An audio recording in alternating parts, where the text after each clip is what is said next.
welcome back to PA Chalk Up. I'm your host Manny, and today we have a living legend. Hello, Adam. How are we doing? Living legend, I don't know about that. Certainly living, but I'm doing well, Mary. I appreciate you I having mean, I think you've done enough for the industry in terms of coach production to be up there. So I stand behind that statement. me. Okay. Well, considering you're sitting right now, I don't think I can actually trust you. But I appreciate that. And obviously, very fortunate to be part of a great program here at Springfield College and a lot of the other places I've been through in my coaching journey. But as we know, it takes a village. So I'm able to be surrounded by a lot of great other instructors and coaches along the way that kind of help in that production to get out really great quality coaches. So that's our mission. Yeah, 100%. And that's what we were talking about before. Is just like the importance of that practical piece in your S&C program, not just the theory based. But before we get into that, if you let us know who you are, what you do, and how you got to where you are. On the 6th of December, I'll be hosting a webinar on the practical application of sports science data. There's a lot of talk right now about what to track and how to track it, but in this session, we'll dive into why it matters and how we can make it actionable. It's all about how we can apply it to our athletes, how they can apply it to their sport. At the end of the day, that is what matters. Joining us are Thomas Newman, Teofi Ziemnicki, and Missy Mitchell Macbeth. More about our speakers in the description. This is an incredible lineup which will help guide you through the practical sides of sports science and how we can apply it throughout our athlete's career. To grab your ticket and learn more about the webinar, follow the link in the description, and I'll see you there. I'm on the big screen now, but again, thank you for letting me be on today.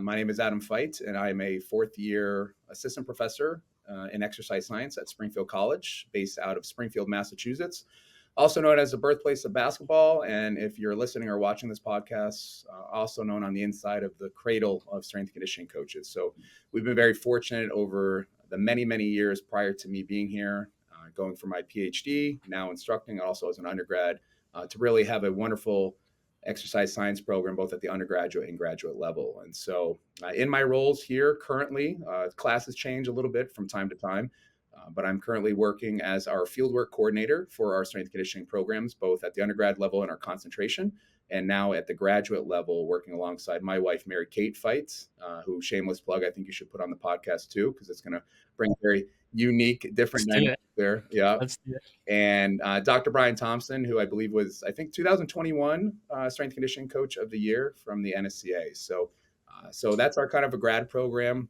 along with some help from a few others. But I teach strength and conditioning here. I also teach sports nutrition. I teach a management of health fitness programs class. So essentially how to build a facility from scratch using my business ownership experience at TF Performance alongside Mary Kate. I'm able to bring in really live examples of kind of what has happened, what's worked, what's not working, and how we're able to actually pivot and move forward. I also work in our sports psychology department as needed. So I teach the sports psychology concepts to our what we call non-majors. So if you're not actively studying sports psychology or psychology in general, it's a really great class because that's really where a lot of my research and application is. How do I use those sports psychology concepts as a strength conditioning coach, as a sport coach, and so forth. So wrapping up 4.5 years this semester, next month. So a lot of ups and downs, really on a great down right now in a good way. Things are moving fast. Things are really, really exciting for not just personal and professional life, but also the future of our programs here on campus. As I said earlier, also the co-owner of TF Performance. So COVID hit and got really, really bored like many of us and missed coaching terribly. I was working online at the time and started to train a couple kids in town in our very well-fitted garage gym in Western Massachusetts.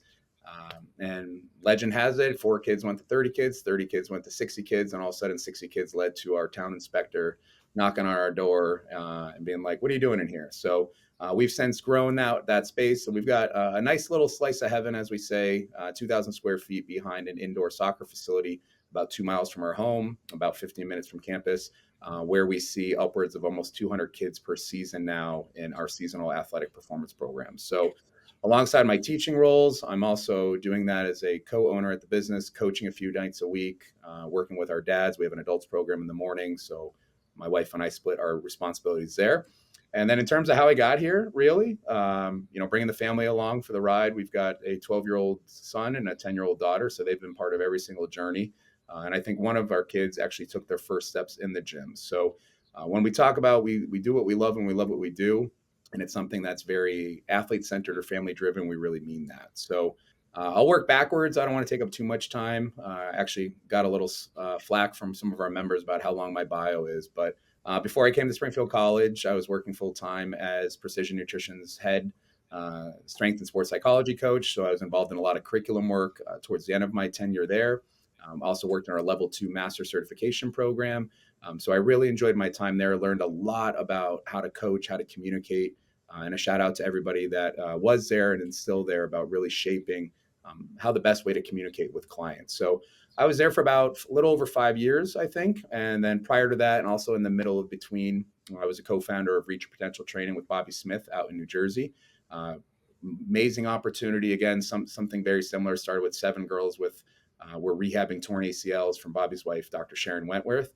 And that blossomed into, by the time Mary Kate and I left, to working with over 5,000 kids in the Monmouth County area. And then prior to that, kind of quick stints along the way, 1 year in the NFL with the Carolina Panthers, 1 year as a head strength conditioning coach at the Division I level at Eastern Michigan University, 2 years at University of Louisville working with their football program, 1 year at the Citadel when I started my master's. And prior to that, coaching experiences at Arizona State University, University of Connecticut, and the U.S. Olympic Training Center. So all of that kind of wrapped up within essentially the last, I'd say, 18 years. So almost hitting that 20-year mark in coaching. So now I get to coach, I get to teach, I get to live. And I think Dave Tate says, live, learn, pass on. And that's my primary goal now, working with all of our students here at Springfield. As a strength coach and a business owner, my time is quite limited. My favorite part about being a coach is the fact that I get to interact with athletes and be with athletes and really coach them. That's why I use TeamBuildr. I remember the days of searching for exercises, manually typing them in, and spending hours on spreadsheets and organizing my programs. This tends to be quite tedious and a lot of time consuming, which meant that I wasn't able to coach as much. So now for my business, TeamBuildr is a non-negotiable. It's an all-in-one programming platform that lets you create and deliver workouts to your athletes just in a few clicks. With TeamBuildr, I can customize programs, track athletes' progress in real time, and generate performance reports. My athletes get full ownership of their progress and can even share feedback on how they felt the session's going. Having this in place actually gives me more time to coach and be with my athletes. If you're ready to take your next step in your programming, give more time to your athletes, head over to teambuildr.com and use promo code PACHALKUP, that's PACHALQUP, and start your 30-day free trial. So you kind of mentioned that people hate how long your bio is, and I always love to tell coaches that come on specifically, just go on. You will never rumble too much on here, Mm, because like this is a conversation. Like if I was in your office, like this is exactly what we'd be doing. So if you feel like you can add more on, just go full bore. That's what I prefer, and this got is what I love doing. Um, but we kind of very early on touched on the importance that you place on the practical application of internships and the real lived experience. And judging from your sort of background and up until this point, it has been very practical. It has been very hands on. How has that sort of shaped the way that your curriculum works for the internships and the practical application of coaching itself? Yeah, no, great question. I think I've been, I said earlier, very fortunate to be part of a program here at Springfield that's always been very practically based. So for those that are kind of in the knowing of, how strength conditioning certification is changing, especially at the NSCA level, we now have an accrediting body called CASCI. And what CASCI has set forth is that, beginning in 2030, unless you come from a program that is CASCI accredited, individuals will not be able to sit for their CSCS. And so that brings up a lot of issues, right? Decreasing essentially the market saturation, right? Because as it's written right now, here with the NSCA, While I don't work for the NSA, I do some work with them. You get a bachelor's degree in anything as long as you have one. You can come in from finance, you can come in from psychology, you can come in from physical education, study for the exam, take it, and then quote unquote, you're a certified strength conditioning specialist.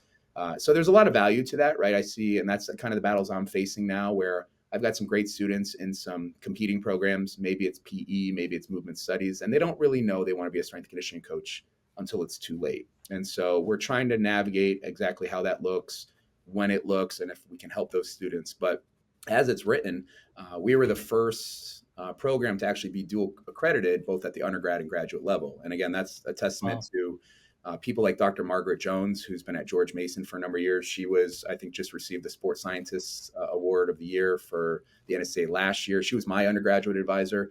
And so when we talk about like history repeating itself or lending clues, if we look back on some of the great coaches that have come from Springfield College from the strength conditioning lens, they all have their roots here in some degree. And so when I was here as an undergraduate, I graduated in 2006, and I remind our students that like I know what it's like to be in your shoes. I know what it's like to balance 15, 18 credits of course load, and you got to drive a couple hours for your internship. I know what it's like to work that summer job and stash away as much as you can because you have to pay for that big internship. And so I think I bring, you talked about the element of experiences. I bring that lived experience as a former student, but my networking and my growth and my own professional development, now I'm able to bring that back in and introduce these students to future connections or previous connections that I've had. And so to wrap up the practical piece, obviously it's a very important part of the classroom, but we're very fortunate to have those experiences built into our curriculum way before CASCI was a thing. And so it's still very similar. Back in the day, it used to be as an undergraduate student at the college, you had to do a 90-hour internship offsite. You had to do an on-campus internship on site, and then you had to do a 450-hour internship offsite. Mm. And so how the program's historically been structured is you get all your classwork done, you get it in 3.5 years, and then your last semester of college, you can be anywhere, right? I did mine in the summer. I was able to do mine at the U.S. Olympic Training Center, which was fantastic experience. And I'm pushing all of my students. I met with a student today who's, thinking about going to Hawaii. And I'm like, this is your chance, man. Like, Mm. it's only going to get harder. It's only going to get it more difficult because you're going to have to check in with more people, whether that's family. You're going to have a job that you're going to love making money, and you're not going to be able to kind of do what you want to do. And so now things have changed over the years. We still have to do a 90-hour internship. Really great experience to kind of test whether or not they want to be into strength conditioning. Mhm. And mind you, they can go in anything. They can go into cardiac rehab. They can go into sports psychology. They can work with a licensed nutritionist or dietitian. The 90 hours is a really great segue or building block, and most of our kids in their junior year of like, I don't know, let's try this out. So it's a very low stakes experiential opportunity. They have to complete it over the semester. So you're looking at anywhere between 7 and 10 hours a week. When you're ready to go, you do 400 hours. And again, we're hoping you have a little bit more clarity. And then ideally, right, we want them to come out of their 400-hour internship clearly knowing, I want to go to grad school for this. I want to get hired doing this. Or in some cases, right, hey, I did such a great job. They're going to bring me on and they're going to pay for my master's degree. Mm. So we've kind of had that locked up really well. We've got a fantastic network, and a shout out to all of our sites over the years, whether they're local, regional, national, and even international now. We've been able to send some kids over doing some exchange student programs. In our grad program, again, fantastic experiences there. Now that Mary Kate has taken over the academic portion, Dr. Thompson has slid into more of a head strength coach role, and then me as field work. They've always had to do extensive internships off-site. They used to have to do two. Now they have to do one, but now they spend their whole first year working with our near 700 student athletes in our own varsity weight room. So the model there is they're getting lots of reps under the bar, coaching the bar, blowing the whistle, writing the programs. Everything has evolved now with sport technology. We're very fortunate to have amazing sponsors and vendors over the years and supporters of our alums to really allow that to happen. And so at that level, they've got to do at least 300 hours over two experiences, again, falling in line with Mm. accreditation standards. But at the end of the day, whether it's undergraduate, whether it's graduate, whether it's postgraduate, those experiences matter because I see it in my classrooms. And I'll give you an example before I wrap this up. We have 2 hours of theory. We have 2 hours of lecture. We have 2 hours of worksheets. We have 2 hours of however we need to make sure you know this material. This week is a great example, right? We're talking about advanced programming and periodization and cycling. Again, keeping it to an undergraduate level. So we talked as much as we could about different schemes and different reps and sets and the different physiological and psychological effects that could happen from it. And then today we just wrapped up a 2 hour lab in our weight room where the kids themselves, and it's a big class this fall, it's about 25 kids.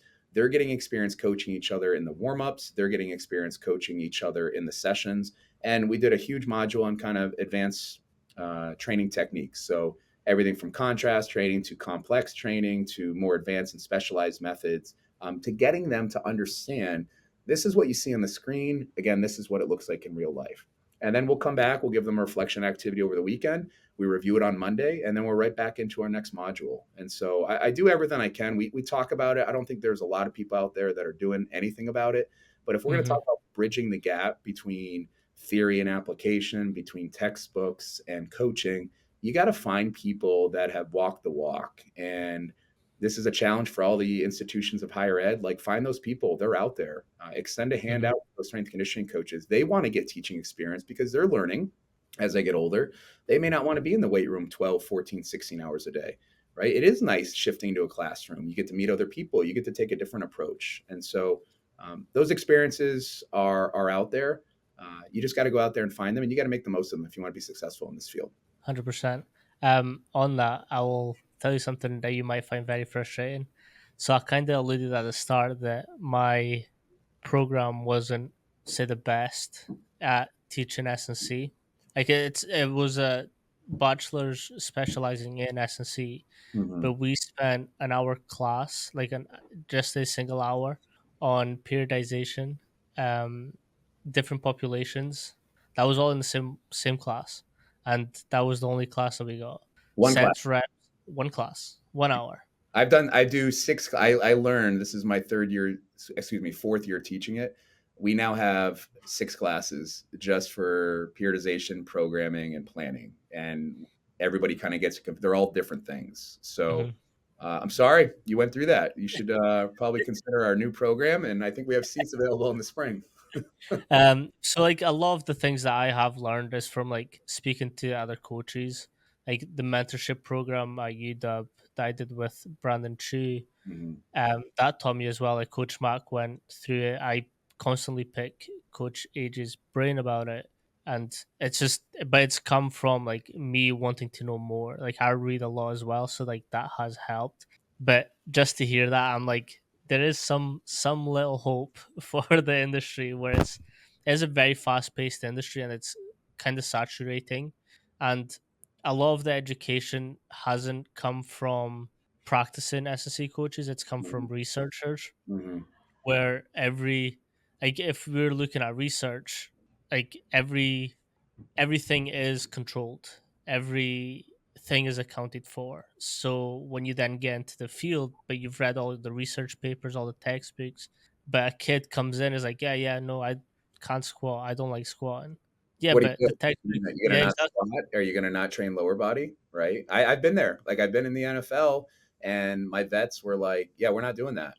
And granted, I had the support of our head coach, but I had situations where, yeah, that's not going to happen. And if we don't build that into our modules, into our own, and that's what I love about teaching, right? When we put together a syllabus, you're really just putting together a mesocycle of Mhm. planning, right? What weeks are we going to cover this? But we have to add in that element of actions and adjustments, right? So we're always going to leave every class, okay, great, this is what you learned, but what happens when, right? What happens, what if? Those will happen. And so it's Mhm. my job as the instructor, and I think you saw it, I just recently posted about some feedback I got from a student. I put it on Instagram.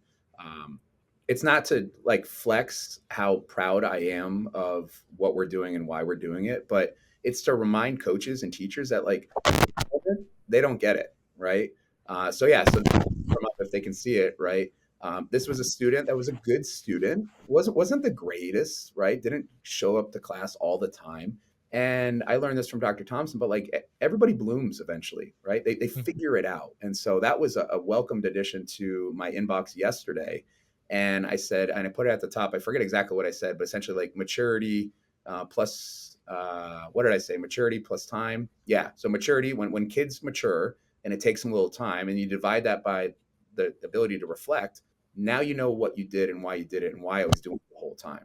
And so I love getting messages like that. I start to save those. I put those in a folder because I'm going to have days too. There's going to be classes Mhm. I teach. I taught our intro class last year. I had 97 kids, and I'm like, whew, I'm not going to be able to reach everybody in this one. And so if you get an eval about Coach Feit's a little too loud or a little too aggressive, or I'm just not connecting with them, I remember the kids that I do, and I know that I'm doing everything I can to reach everyone possible. But just like programming, right? Your program isn't going to hit every single quality, every single client. And so I try to simplify it. It's like the bell curve, right? If we look at that middle 68%, write a solid program that it's going to impact most of your team. And then you're going to have people on both sides of the curve, one standard deviation to the left or to the right. This might be a little too hard, and this might be a little bit too easy.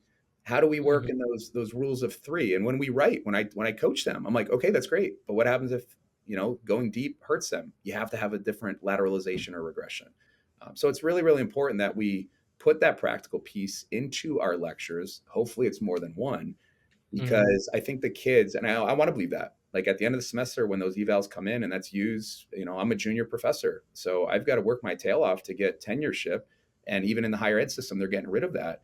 At the end of the day, I'm hoping that they can learn from those practical lessons. That when they review the class, they're like, he knows what he's talking about, but because he brings in real experiences and he's not just saying, well, let's just talk in theory, right? I joke all Mhm. the time, right? Getting a degree in psychology is great because it's really hard to prove something in psychology. We all have a hunch. We have a really good hunch. We've got a lot of evidence that lends support towards this phenomenon or this effect.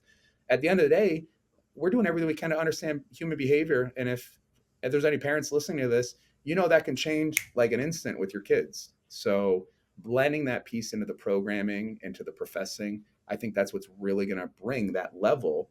Whether we're saturated or not, we got to be better. If we're going to be in there, we better be real damn good about it.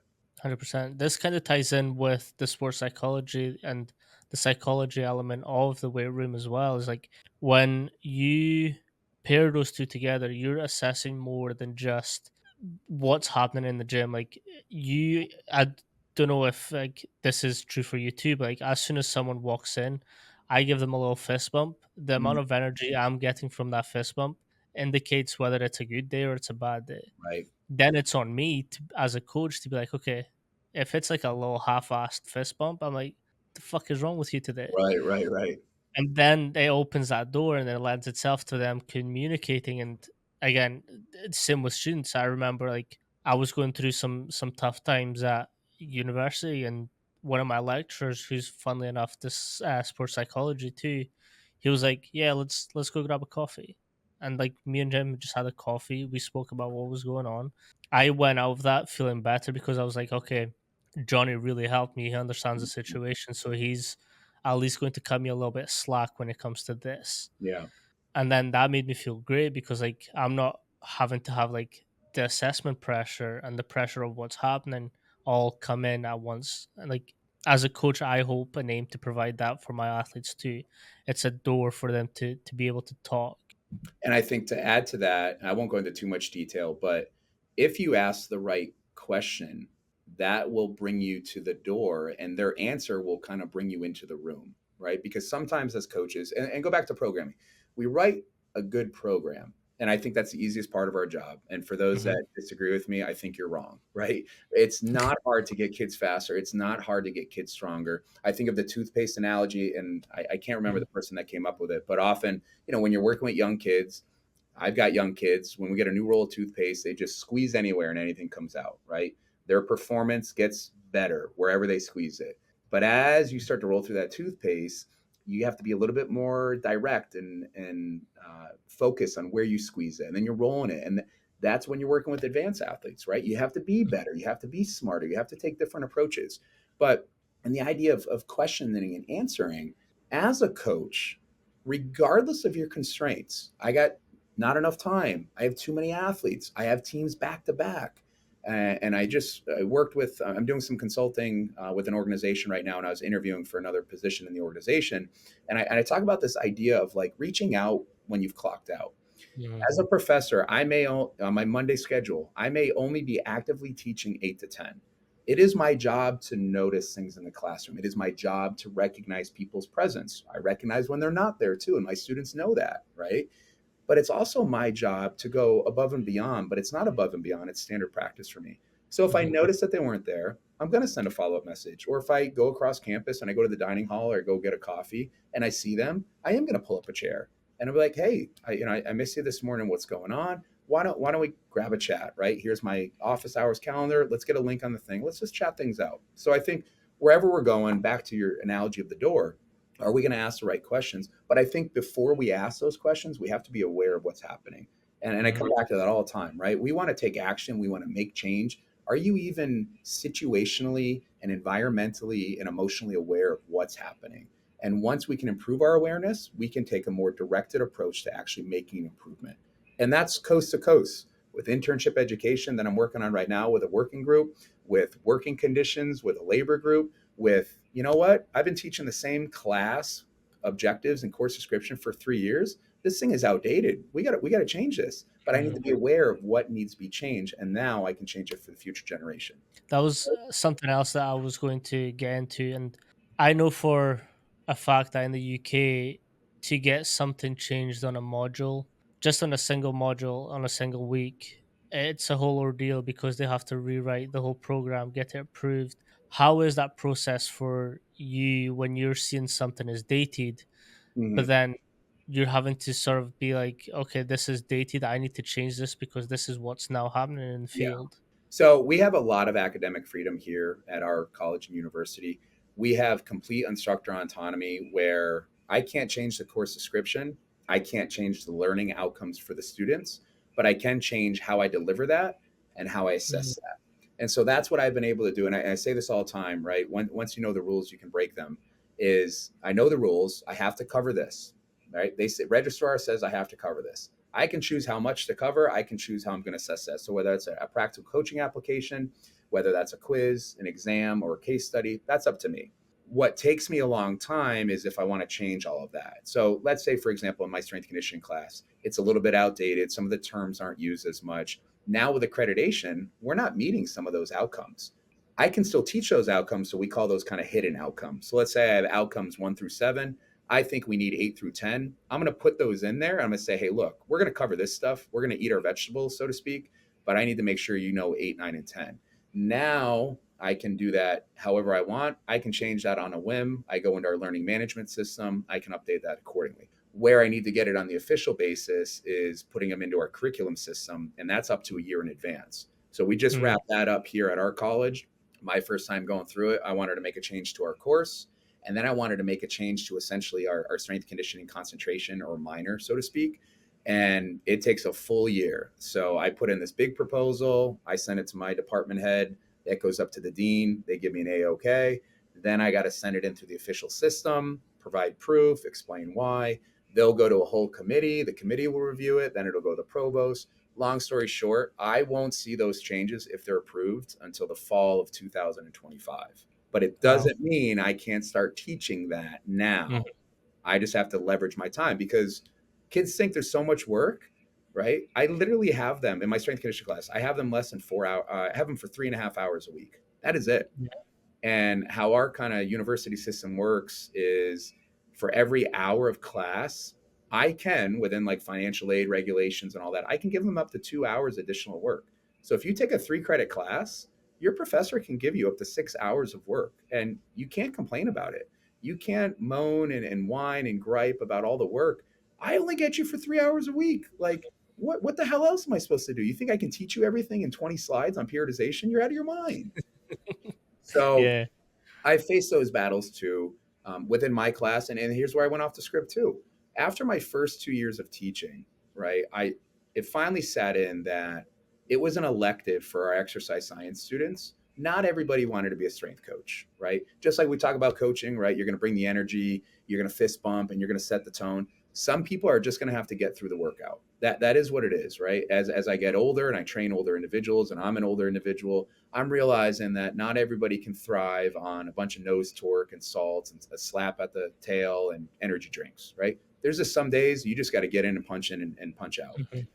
So after about 2 years and way too many tears about students that wanted nothing to do with strength conditioning, they just didn't want to take ECG. They were going to be a nurse or they were going to go into physical therapy. I said, all right, I can't make the official changes just yet, but why don't I create a track? So I've essentially created two classes within one. And the first day I sit them down and I say, all right, here's the deal. You want to be a strength conditioning coach?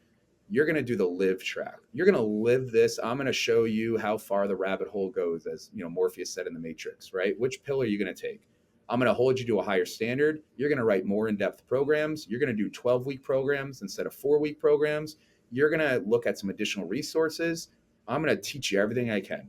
If you're just interested in learning how to write a basic program, you want to go into a different field, you're going to do the learn track.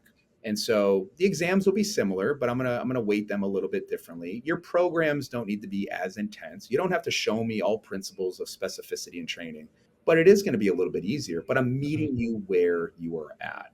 And I've been piloting now for 2 years. I've applied for some, not necessarily grants, but for some workshop opportunities because I think it's an interesting aspect of not everybody wants to take our class and is in love with the final outcome. Sometimes they take it because they have to. Sometimes they take it because they don't want to take the other one. And it took me a couple years to realize, again, not everybody wants to be like me. There's Mm. some days I don't want to be me, right? When I look at my schedule and it's on Google Calendar, I'm like, I don't have time to breathe. But I know that's seasonal. And that's what I try to remind them, right? You're going to go through some hard things. I'm going to hold you to a high standard. I guarantee you, you will realize why I did it the way that I did it. And if we learn anything from that situation, and I go against the grain on this one, is I think we hold our athletes and I think we hold our students, and a little bit shot to all the parents out there. I think we hold them to a minimal effective dose.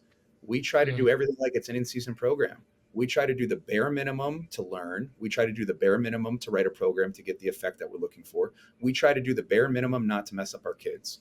You know what? At the end of the day, if I don't know their maximum effective dose, if I don't know how much they can handle, being completely safe and understanding how far I can push them, then that's going to affect the work that gets done, right? And we know this through max recoverable volume. We know about what's optimal, right? How much work can I do where I realize, oof, that was a little too much, right? And Mhm. again, doing the best we can, right? I don't want anybody getting rhabdo. I don't want anybody, filing a student concern form and realizing that like I've taken them too far.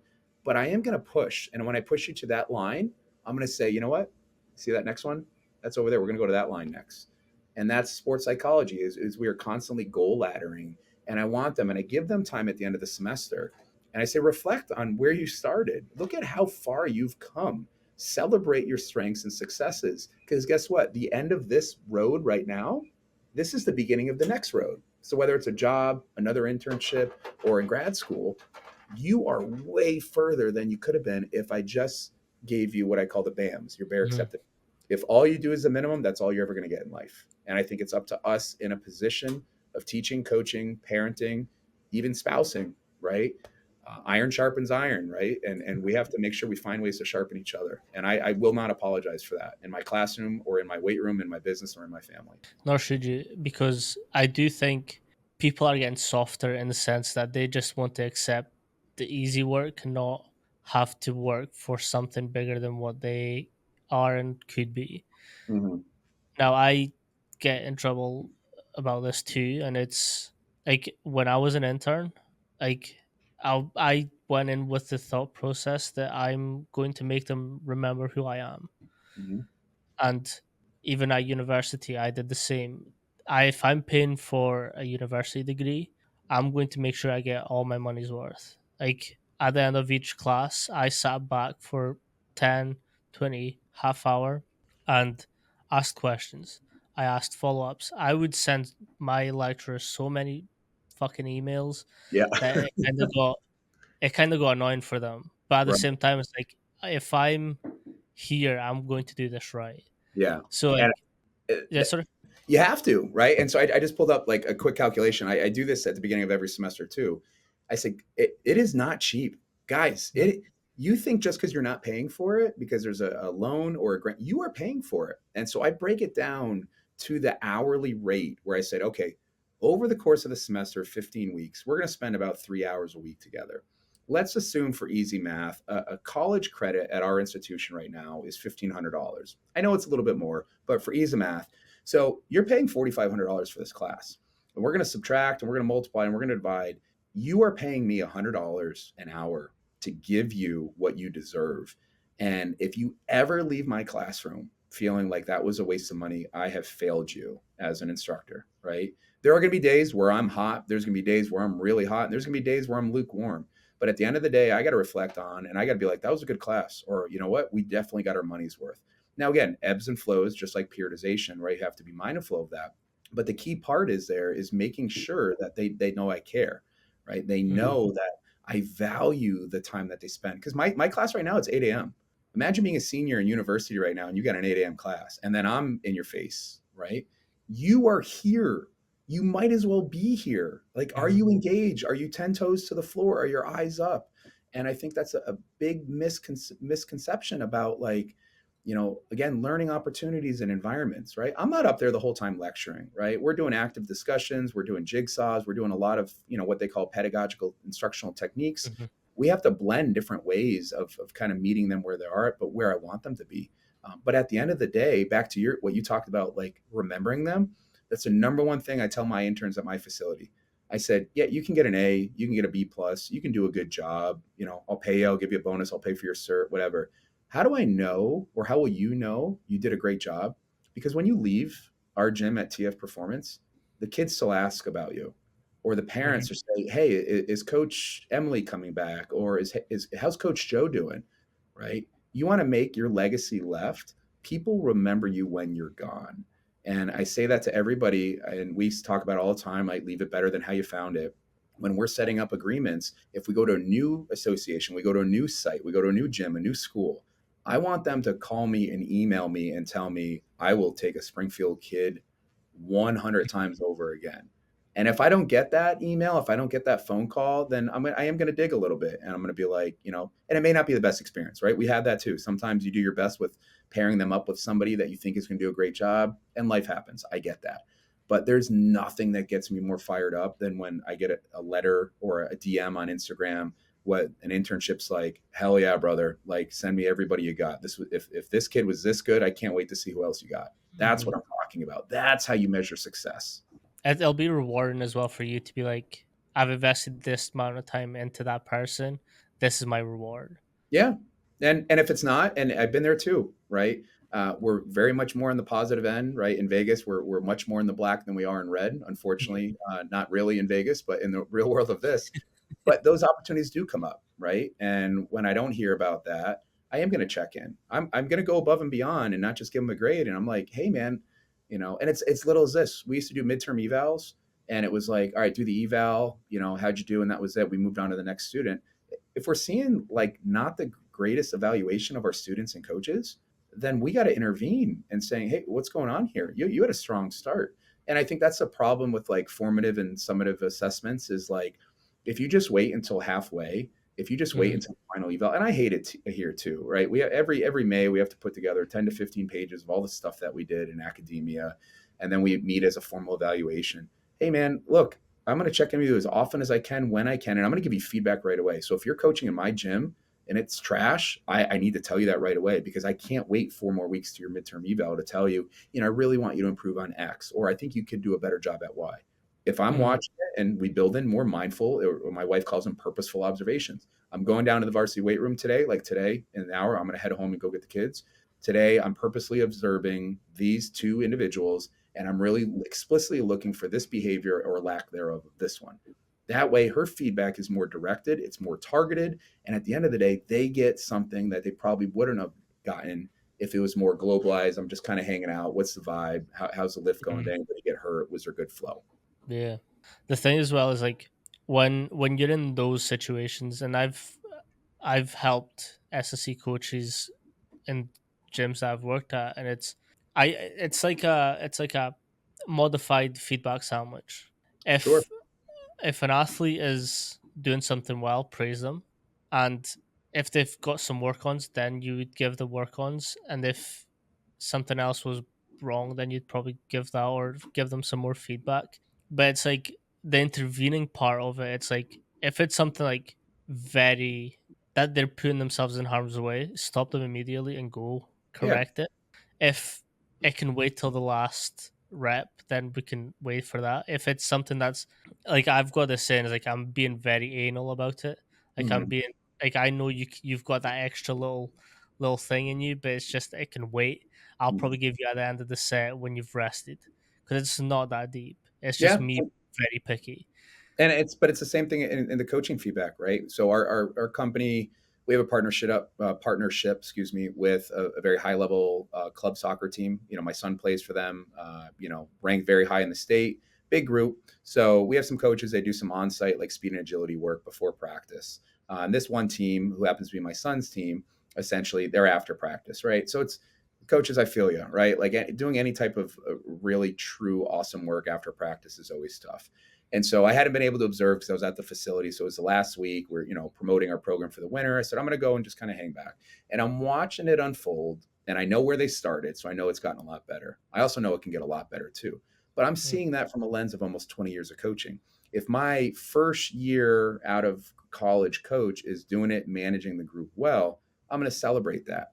But then I'm looking over the other side, right? I'm watching this other one coach work with the team, and I'm watching this one kid and they're skipping reps, like clear as day, right? Just not doing it. So I said, all right, I'm not going to say anything. Let's see what happens at the next station. Then they're skipping reps. And I'm like, okay, this kid's got two more stations to figure this out. Because if he doesn't say something, then I'm going to say something. And so I waited for the break where he talked about the feedback, at the right interval. And I pulled the coach aside. I said, hey, I don't know if you've noticed this, but so and so skipping reps. He goes, I know. And I go, well, then we need to fix that. He goes, I'm trying. I was like, well, I need you to try harder. I need you to take a different approach. I know I've taught you about this. We've explored this before. If not, I'm going to go in there and I'm going to fix it. And that's not going to look good for any of us, right? I'm not trying to threaten them, but I'm trying to remind them that like, it's okay to be stern. It's okay to lay out your expectations and remind them of that. They're kids, right? One of our number one, or it's actually our third principle out of all of them for our kids is we're going to work hard and we're going to have fun. We cannot have fun until we work hard. And if the best ones, they have fun while working hard. mm, And so that targeted feedback, just like you're coaching an Olympic lift, right? Are they going to get hurt? Are they in harm's way? The hip alignment, the hip pocket, the second pull, all that stuff that can wait. Let them get through it. If they're going to be all right, they're going to be all right. And then be very specific and directed towards your feedback, and then try to improve it. But also don't try to improve too much, right? I'll mhm. improve coaching techniques. I said, hey, I'm going to give you a couple things I think that'll help you right now. Why don't we get an appointment? I think there's some other things that can really help you in the next step. 100%. I love that you said that, because not every correction needs to be corrected. And it's that principle of, when you've got high elite performing athletes, will that minuscule change throw off their technique completely, Yeah. which then will impact the way that they perform.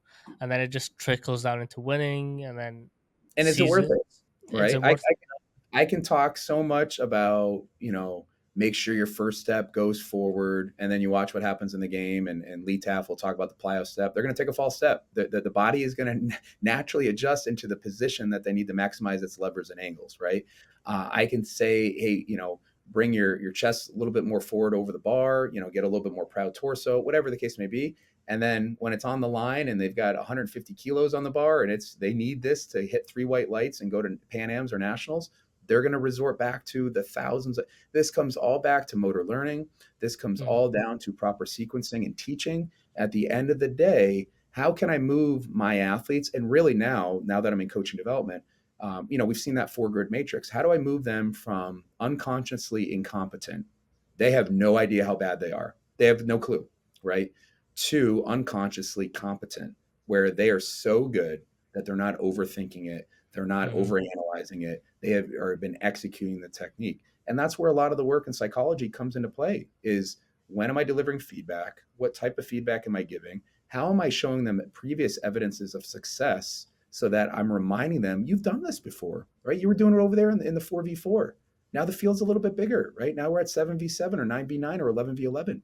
The only thing that has changed is the amount of players in space. That's not many different variables.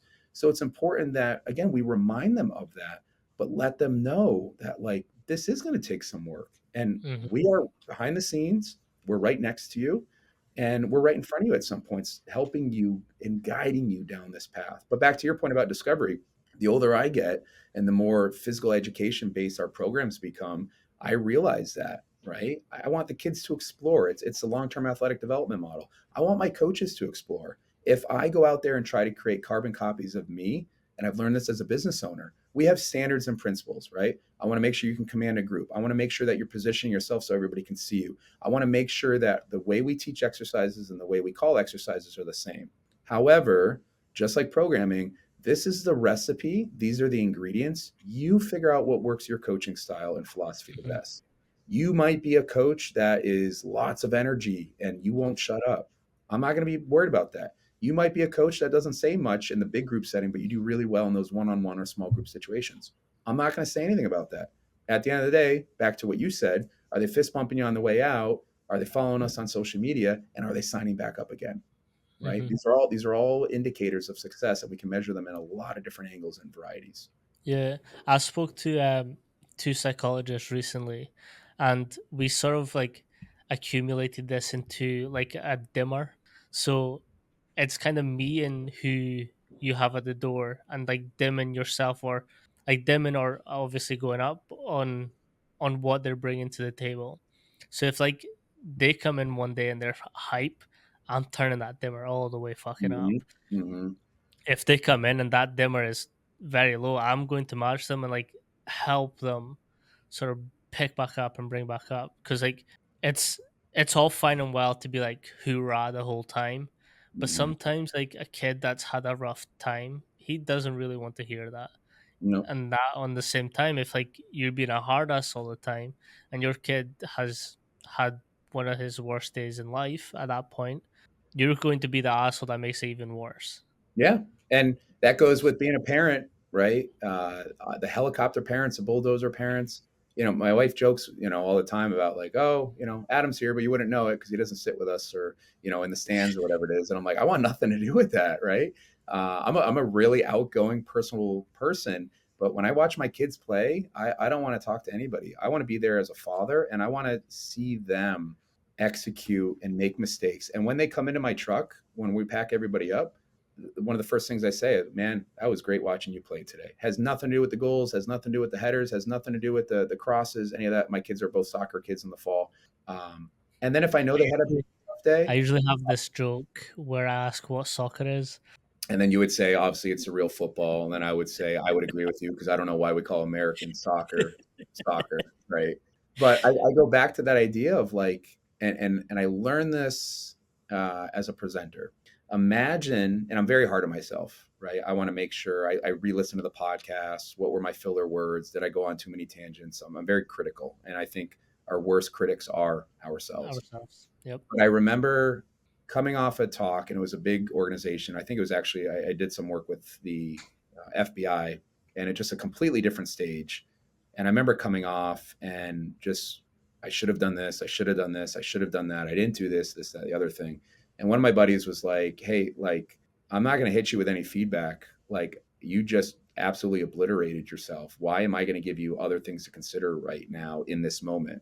If I think you did great, there's a couple things you can improve on, right? It's a new audience, right? Not all of your jokes hit, not all of your analogies worked. That's part of the process. Let's set up a time to chat. So with my kids, uh, if they know that they didn't play to their potential, who am I to remind them immediately in that moment how much they were trash? They're already sitting in it, they're marinating it. And I've done this now with coaching. I've gotten a lot better, right? And I always say apologies to all the coaches I worked with at the beginning, where when I expected perfection and it wasn't, I let you have it. Now I sit back and I'm like, you know what? I'm going to let you sit in that a little bit. I want you to come to the realization or conclusion that you could have done a little bit better. And then I'm going to agree with you. And then I'm going to give you some little strategies to think about or other ideas to consider so that we raise that tide, that right, that brings that boat up to that level. But a big part of that is timing. And there's some days, right? And my kids, they do pretty well. There's some days that they don't. And I said, hey, do you want to talk about it? Like, I'm all set, Dad. I was like, okay. I said, just know, you cool off for a little bit. I'm here to chat. And I respect that space. And these are 10 and 12-year-olds. What if we did that with college athletes? What if, like you said, they're coming in, they're hyped. You're going to match that or raise it up. I might even challenge you on that one, coach. I might say, you know what? If they're coming in at a 9 out of a 10, then you sit back and you become the 9+1. They've brought it all, right? Now Mm, you just fill in the gaps. We joke all the time, right? With marriage, you love to think is 50-50. Some days it's 90 mhm. 10. Some days it's 80-20. You hope to God it's 50-50. But my wife knows, and we have to, there are seasonal things where you need to pick it up or I need to pick it up. And if they're a 20, that might be I like, you know what, we got to raise them up. Let's raise them up. So I have to give a little bit more. It's all about how do I get them to be at that optimal level. Hmm. For the spouse element of that, I saw this video a while back, and it was matching what the other person isn't having right now. So it was like, as soon as they wake up, do their morning routine, and they say to each other, "I'm at 30%." The other person will be like, "Okay, I've got 70%. I can Yeah. deal with the rest that's coming," and Yeah. then it'll switch, and it's like for me, it's like a lot of people like linear things. Like, It's I was easy. speaking. It's progressive. It's It's exactly. I got you. I was speaking with a coach yesterday, and it was that principle of incentric, intrinsic and extrinsic motivations, and it's like you can't be one or the other. Like you will always be like an undulating Yeah. aspect of both. Like to think, oh no, I'm solely intrinsic. It's Hmm. kind of like yeah, but like you will also have an extrinsic factor in there somewhere. So like that's something that I've really gone to think about recently is like what is my why and where am I going with it, and like what are my like what makes me feel good about it, and like what do I want like physically out of it too, because Yeah. like you need to be realistic in these things. Like it's all fine and well to be like, oh no, I'm only doing this for me because I love the process, I love my athletes, Right. I don't Right. want anything off it. But then your business owner brain comes into is like, oh, actually, I need to make these bills, Hmm. and like, what do I do then? Like, do I Right. just, oh, no, it's still for me. I don't want to charge them, but then you're also out at the end of the month. Yeah. So, And so that lends itself like back to the motivation piece. This is something all of our coaches get wrong, right? You're either internally motivated, intrinsically, you're doing it because you love the process and means so much to you, or you need to do it because there's a reward at the end of the road, right? There's not. There's actually 4 to 5 different levels along the way, right? So that comes out of a macro theory called self-determination, where you could be completely amotivated, right? I'm not even on the screen. It's so bad. It's out here, right? Nothing. You're not motivated at all. And then you have that inherent value of intrinsic motivation. There are shades along the way that help you move from essentially non self determined to essentially self determined, right? The intrinsic value.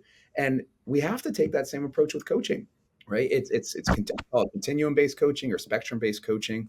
It's not take an injured athlete. I have 2 of them in my class right now, and they think automatically I can't do this, so I'm not going to do it. And I get right up in them. I say, you still got 3 other limbs. You still got a torso. We've talked about this.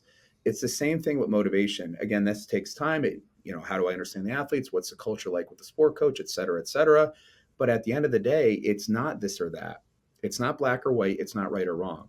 There are always shades, levels, degrees of how do I get there. And then that lends itself to how effective of a coach am I going to be? If I scale a coach on their ability to command a room 1 to 5, and 5 is lights out, but then I start them off at 1, they're thinking automatically, how the hell am I going to get to 5? Right? How am I going to be able to lead a group of 100 American football players? Well, what does a 2 look like? What is a 3 and a 4 and so forth? And what are the steps I need to take to get that? So you move from incompetent to competent. And like we talked earlier, you're unconsciously competent because you have no idea how good you are, right? That's the best part about it. You have no idea when you see a coach and they just command a room, they're projecting their voice, they're making jokes, they're dabbing them up, and you're like, wow, talk about a coach athlete relationship right there. What did you do to make that happen? And then you can be like, you know what? I used to be like this, and then I did this, and then I did this. It's all steps in that manner. Back to your linear point. I was fortunate enough that when I started my career, I was put onto conscious coaching like the minute I started my career. Good. Like That's a good read. it's changed my mind. I always have like a bunch of copies in the office, and it's I always like this podcast is essentially like a fan base for that book because I always talk about it. But it's like Make sure you hear just that. Pat Bartholomew, if you're listening, right? Man created this podcast to serve you. So let's send him one of those new hardcovers that just came out on Amazon. All right. hey, I saw that they look sick. They look sick. But back to my point, it's like by having read that book so early on, the first thing I do when I walk into a new facility or a new coaching environment, I'll look for who I have in my weight room.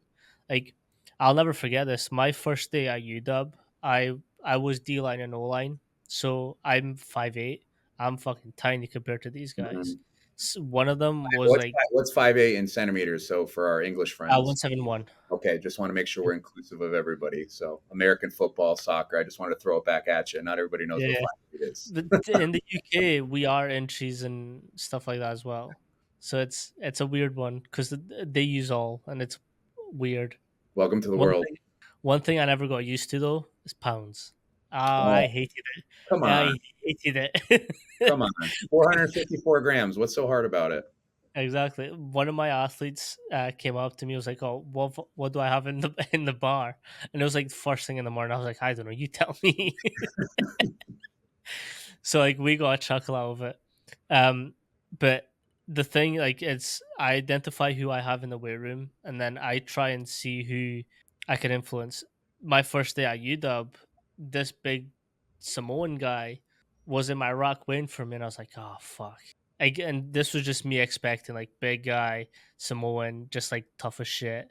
And Hmm. I woke up to me, and he was like, "Hi, coach, how you doing?" Like so bubbly, so like up Yeah, for yeah, talking and getting to know me. And I was like, "Okay, well, I can push a little bit more on yeah. this one You because felt he's." supported, and you felt like you were in a safe environment where you can be yourself. Because I think that sounds to me, in that quick analysis, you were worried about who you were and the stature that you present wasn't going Mhm, to be enough to meet the expectations and standards. And I think it goes back to, back to the archetypes. What you're getting to, I think, is building your staff the same way and mhm, understanding the types of players you have, right? And I think it's tough to generalize and put people into buckets. I think we struggle with that in psychological research all the time, right? You take this test, oh, I'm this type of person, or I'm a AB or a DI, or that's tough. But what are some of the biases that we need to be aware of, and what are some of the components that we naturally know of, and how can I leverage that? But also, what are my blind spots that we talk about quite a mhm. bit? We have to be aware of those as well. 100%. This is one of the biggest lessons I learned from Coach Mack, and he's always been very honest with it. And it was the fact that he'll hire people that are experts at things he doesn't know, or things that he's not comfortable doing.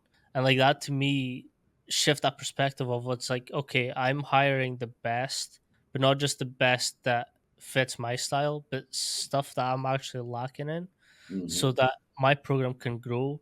And it's not just about me, it's about the whole environment that I'm in. Like at UW, the team was great. Like even the interns, like I always like to describe the interns that we had, and it was like me, Brandon Chu, who was a previous student of yours, um, Nathan Alice, we had Ryan Crossan, we had Caroline Yeah, Gagne, and like we had a bunch of those, but we were all really good at different things. Like Caroline's space is yoga and S&C, so she fucking dominated that. She led those classes. Brandon was athlete relationship. He made sure that he impacted one of those athletes in one way or another. Nathan, he was science based. Like if you had any questions based on a method that we were using or a specific principle, go to Nathan. He fucking knows it. hmm, And like Ryan, he's like speed dev. Like he was a previous um, athlete at Baylor for track and field, and like his hip opening stuff, fascinating to me.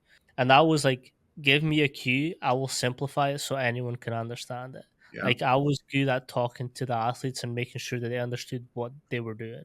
But like even that just little pool of interns, like we all had our things and we all flourished and yeah. helped each other through it. Well, you need a strong ecosystem, and I think that's again goes back to leadership management and what type of team are you going to build, right? Because teams are different than staffs, right? Are you going to have a staff meeting? You're going to have a team meeting. I mean, just simple language there, but filling in the gaps. And I think back to what we first started with. I know we're finishing up, but the idea of doing that reflection, right? If you have a staff member leave, it happens all the time, right? Teachers leave, staff members leave, coaches leave, interns leave. Who do we need? And I was telling one of my coaches now, I said, hey, I need to know your availability for next semester. You are in high demand. I love working with kids, but for some reason, these 9 to 11-year-olds are really drawn to this one coach. And I'm like, you're on their number one draft board. So we got to try to put you with them because, like, you talked about with Chu, like athlete relationships, they're going to connect with others. And I think early on in my career, I didn't appreciate that.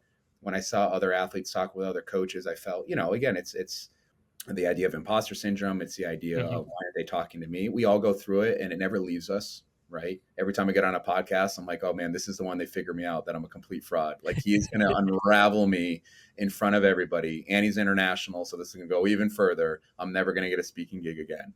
We all go through elements of that. And again, back to what we shared earlier, as we become more mature and we take a little time and we reflect, we realize that, you know what? I am who I am and I'm going to strive to become a better version of myself. But I've also got to accept the fact that other people are who they are. And Hmm. my son reminded me we were putting up. I just moved in the office like last year or so, and I was like, "Hey, I got to go to the downstairs get some paper for the printer. I'll be back." And then I come back up. They got motivational quotes on there, completely unprompted. Did not, and I was like, those are my kids." And one of them wrote like essentially like if you want what's at the rainbow, you got to appreciate the rain. And the other Mm, one was essentially like, that's and I think good. my daughter, yeah, he was 10 years old at the time. My daughter's like, Dad, you might as well be yourself because everybody else is taken. And I've never forgotten that because if we try to fixate, we try to mold ourselves into a Coach Mac or a Mm, Coach Chew, they're them and I'm going to be me. But you know what demonstrates, I think, maturity and leadership? Letting the people around you know who you are. Once you mhm, know who you are, this is the type of coach I am. This is the type of professor I am. These are my expectations. Things are going to change. We're going to improve on some things, but I'm pretty certain this is how I'm going to respond. This is how I'm going to give feedback. This is how I'm going to treat you in this setting. That gives them a little bit of a heads up so they don't just go in there blindsided. 100%. I'm going to give you one that I live by, and it's shy boys don't get sweets. And that's taken me through my whole career. And it's that thing where any opportunity comes up, I'm going to take it. The worst that's going to happen is I get a no. That's it, It's like, right? What did you say? Shy boys don't get sweets? yep. As I say, closed mouths don't get fed, right? Closed mouths don't get fed. Lazy hands don't count bread. So Hmm. you gotta open up your mouth and you gotta take chances. But I love it, right? So many people are afraid of what can happen. They worry about the what ifs and it impacts the what nows. If Hmm. you don't open your mouth and ask for that sweet, you're gonna go hungry. If you don't Yeah. go in there and ask for what you think is what you want in life, you're never gonna be satisfied. So whether it's sweets, whether it's food, whether it's money, whether it's a job, an internship, an opportunity to connect with a coach at a conference, stop hiding in the shadows. Go up there, introduce yourself, shake their hand, ask them if they have time, offer them a coffee right away, put them in a position where they can't say no. That's leverage. Okay, use it. 100%. And that's like, DM so many people and email so many people. And like, people are like, are you not scared to get a no? I'm like, I've had plenty of no's in my life. Like, it's not that deep. but it's but it's progressive overload, right? I know I've worked with some guys in the finance industry in New York City, right? All those years of cold calling, or Wolf on Wall Street, where you got the cubicles, right? You get so good. Oh man, how did you land that sale? Well, I'll tell you how I landed that sale because I got used to people saying no because I got hung Mm, up 372 times today. And so when I had that opportunity, that invitation to that door that we chatted about earlier, I walked right through that door because I knew I was ready because 300 other times they said no. Get better at it. Microdose your ability to tolerate no and discomfort. mhm. And then it's better. Yeah, become comfortable being uncomfortable. Amen. No, I really appreciate you for coming on today. And I know you're kind of short for time, so we'll stop there. But I would love to have you and your wife on as well. Back. Okay. I'll recommend she gets her own episode. We try to share a lot of things in life, but Yeah, yeah, no, no. So yeah, we'll do we'll it get her separate. But going. if you want to do And together too, I'm down you'll for that. you'll probably realize, wow, how are they together? And not necessarily opposites, but I really am the coach and the man and the husband that I am today, and a lot has to do with her. So I look forward to you guys chatting because I know she's made me better. I know that to all your listeners and viewers, they're gonna be better because of it as well. 100%. Like, my fiance has nothing to do with the S&C world. She's an architect student, just finishing up. Um, but even like, she just levels me sometimes, and I'm just like, all right, I need to check Yeah, myself just now. She'll also just be like, when she sees that I've got too much on my plate, and like it comes to an end, she's like, "We need a holiday." I'm like, "Got it. yeah. We need a fucking holiday." Get those So holidays like, when you can, I especially know. they ain't getting cheaper and they're becoming a lot less frequent. So, as one of my coaches used to say, try to make more memories than you miss, Mm, and I think that's an important lesson for all of us listening. If you're still with us as coaches, as interns, take some time, right? See the sights, go do things that you would never be able to do again because you're probably not going to be back there. So whether Mhm. it's the Grand Canyon in Arizona, whether it's Disneyland in California, or Universal Studios in Florida, or hell, I went to London and I stayed an extra day because I was like, I don't know when the hell I'm coming back. So I'm doing all the touristy things and I'm riding my bike and I'm going everywhere because I want those memories and I want those with my kids now more than ever. 100%. If you're ever in Scotland, hit me up. Okay, I'll see what I can do. I don't have many connections there besides you, so we're gonna have to facilitate something maybe for Hey.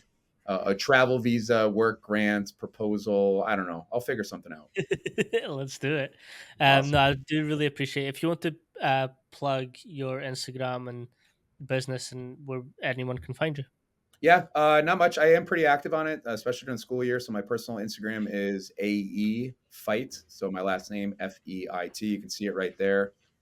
Some really bad shots of a recent podcast I did with Voodoo Power. And you've got Train with TFP is our business account. So again, we run a very small community-based athletic performance center in our local town.